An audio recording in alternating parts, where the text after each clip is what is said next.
to get your stakeholders in a large organization to buy into this and to fund it, to get the budget for it, showing them this graphic and talking about it doesn't always resonate. There's a lot of education that has to happen. And then what I've found to be helpful is to focus on your groups of stakeholders and speak their language. Talk to them about what it is that they would be most interested in. So if you think about, in some cases, this is quite a big commitment in terms of budget. So the board might be a stakeholder. Well, if you're talking to the board, what I found to be helpful is to talk to them about the high-level strategic objectives of the organization. They do not need to go into the level of detail and depth that Eric just went through about what headless is and why headless is good if you're a marketer and if you're managing content.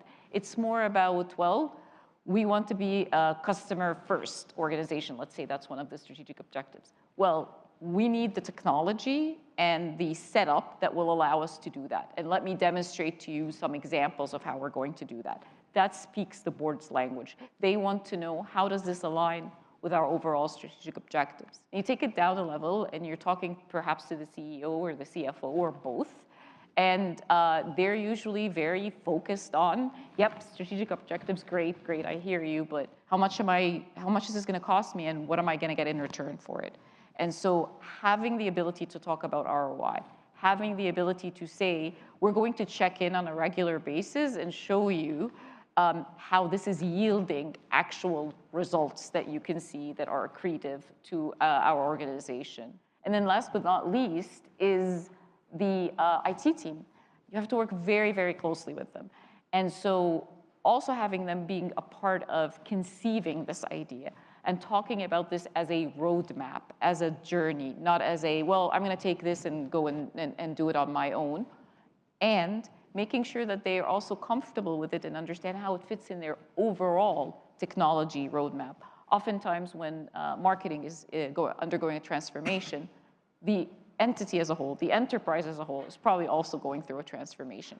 And so making sure IT understands how that fits in to their roadmap and that they feel that they're part of that is very important to get the buy-in and cooperation that you need to be successful. One of the things we've done and has been very helpful, and I think this is kind of, you'll talk about this, is demonstrating the benefits through a, if you want to call it a proof of concept. We've been using the term a beacon project that is really, we found that to be a best practice in terms of demonstrating, here's what you can get. Here's, if we commit to this, here are the results that we're going to have, and making it very visible to those stakeholders.